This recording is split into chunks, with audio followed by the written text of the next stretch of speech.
Okay, good morning. It's Friday. Ser Shemei Tshuva. I believe it's September 21st, first day of fall. No? Today's the last day. Today's the last day of Summer. At some point today, it's the last day of summer, the first day of fall. Maybe it was in middle of the night. Maybe it's this coming middle of the night. I don't know. It's not going to matter that much, because even though we have different prayers that we say in different times of the year, we insert them in Shemon Esrei. It's not today. It's sometime in December we insert something, and December sometime around December 4th or 5th. December 4th or 5th, depending whether the solar year was 365 days or 366 days. And we also put something in right after the first days of Pesach.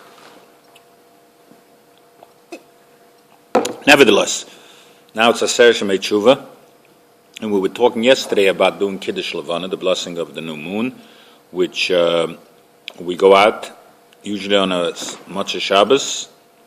We try to get a minyan. We look up, we see if there's a moon, and we say a special blessing. You don't do it after Yom Kippur? So yesterday we were talking about that even though we can do it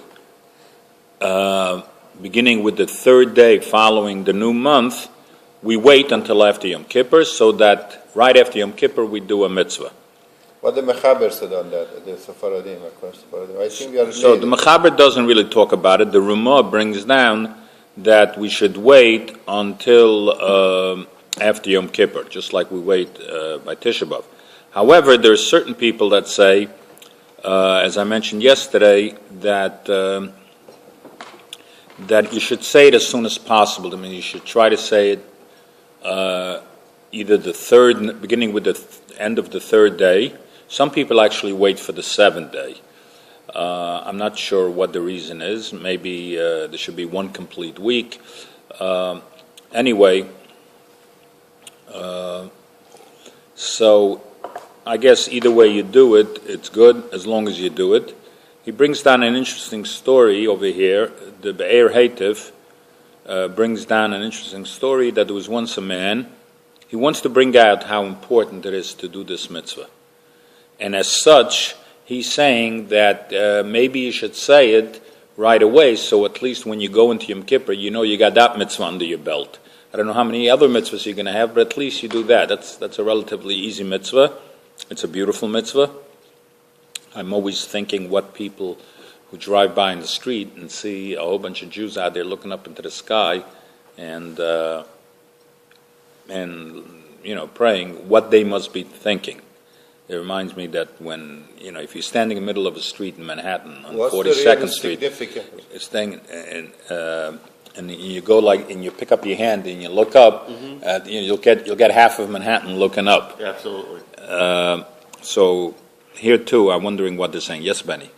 I'm sorry to interrupt. What's it significant of saying Birkat Hamun? I know, but they were the same size, but this is really like a...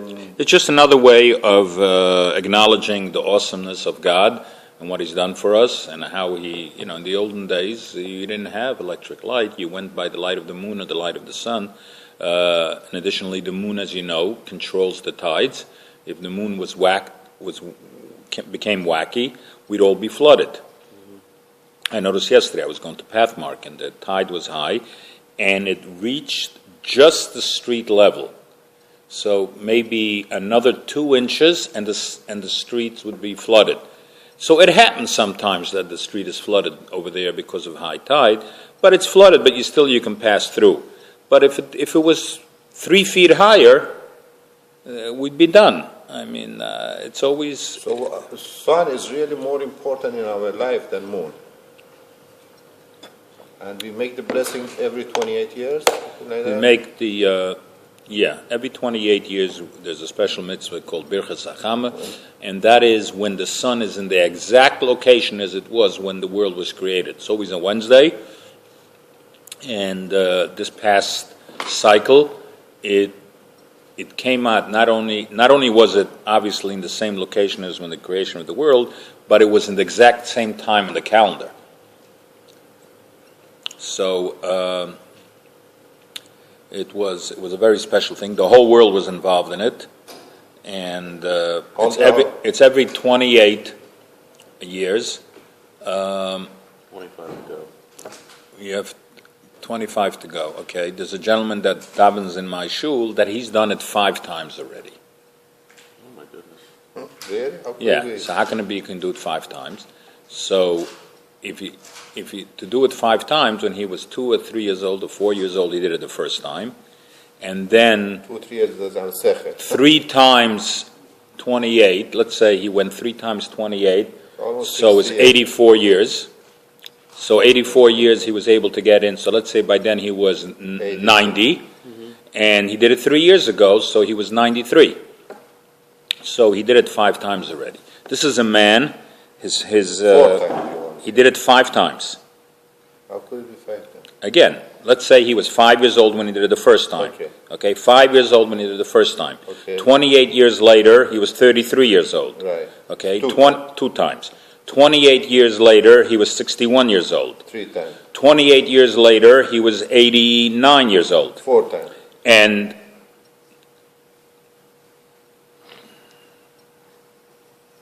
wait a second. 4 times 2 and 5 times 20 is 140. Wait a second. No. 4 times. 5 times 28 is about... I'm sorry. Okay. He did it 4 times. You know, I'm very bad at math. No, you're good. Right. I don't know why I was thinking 5 times. Doesn't make sense. 5 yeah. times 28 is 140. Who's Right. going to live 140 years? Probably Tad. Somehow. Yeah. 4 times. This is a man, by the way, who's been saying Kaddish for his father for over 80 years. Aren't you allowed to stop after 50 or something like that? Well, you're allowed to, maybe, but it's a beautiful thing It to is, do. absolutely. Just remind me. So, yes, after a while, there's people say that you should stop. Just like we have a concept. I'd like to cover some ground, but we have a concept of somebody is a yosem. Yosem means an orphan. So, how long is somebody an orphan? So, I came across a Gemara a couple of days ago where it says that if you I think it talks about benching. I'm not sure, but it talks about that if you bench, if you do Birchas Hamazon, the prayer after you eat bread, if you do that with concentration and you do the mitzvah correctly, you're assured that your children will not become orphans. So I right away asked an obvious question, which obviously is not obvious to obviously everybody, but obviously was obvious to me.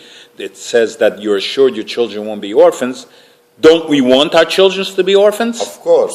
Everybody wants the children to be orphans. You want God forbid, exactly. Benny got it. You don't want your children should chas v'sholem Die before you. I don't even want to say it. So we all want our children to be orphans. So the answer is that once you get married, you're not considered an orphan anymore. Good morning, doctor.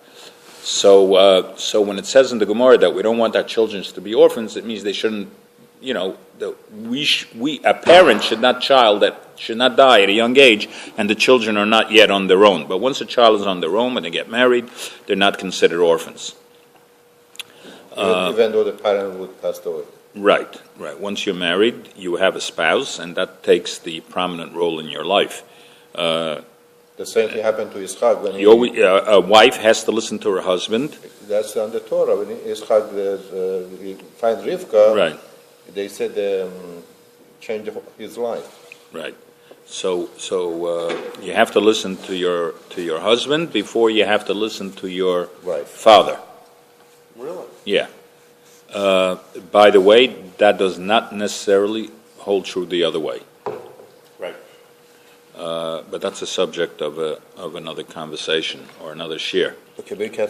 Okay, so we're talking about the Kiddush Levana, the sanctifying of the new moon. So the Sefer Or Chodesh, and pun intended, because Or Chodesh means a new light, and that's why this tzaddik was called by the name Or Chodesh, not necessarily because he was talking about the blessing of the light of the moon. But on this particular issue, he brings down a story that there was somebody walking on the street and they wanted to harm him, mug him, kill him, whatever the case was, and he begged from them, look, I know you guys are going to kill me, but before I die, let me do one mitzvah. So they told him, okay, you got it, All right, so he looks up to the sky. Huh? Last request. By the Goyim, we give them their last supper.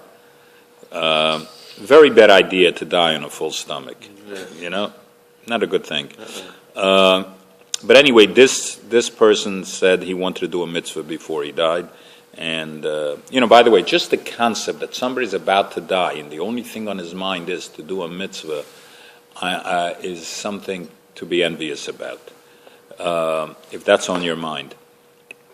But anyway, he asked for a mitzvah, and he did Kiddush Levana. It was nighttime, and he looked up, and he did Kiddush Levana with great concentration, and not exactly sure what he's saying over here, but it says a great miracle happened, and because at Kiddush Levana, we have to jump up 3 times. There's a part that we like jump 3 times, and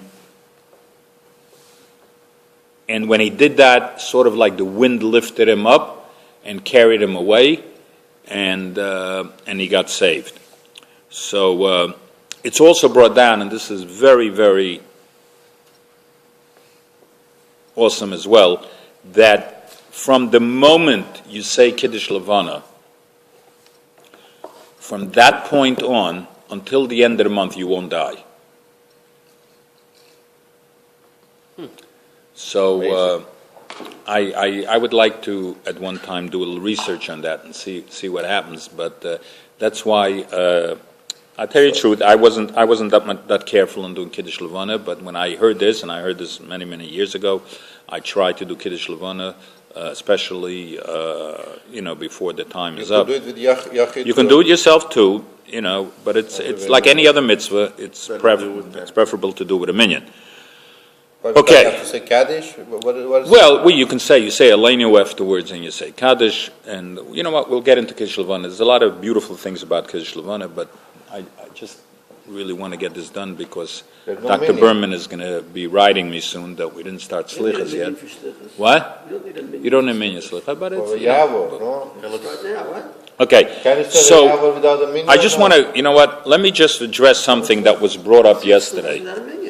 Benny asked yesterday why we don't do... Excuse me? What? Can you say V'yavor without a minyan? No, you can't. Right.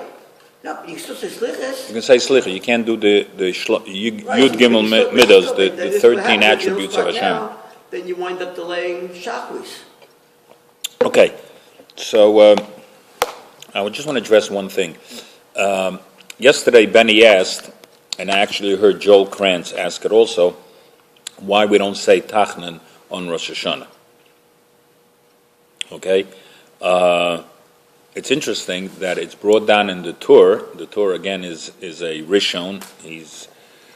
As I explained to you, there are different levels of rabbis that taught us the oral law, and they started with the Gemara, the Mishnah and the Gemara, and then there came Rishonim like Rashi and Tosfos and the Rambam, Maimonides. They were called Rishonim from the first ones that commented on the Gemara, and then they came Achronim, the later ones which commented on the Rishonim, which were the first ones.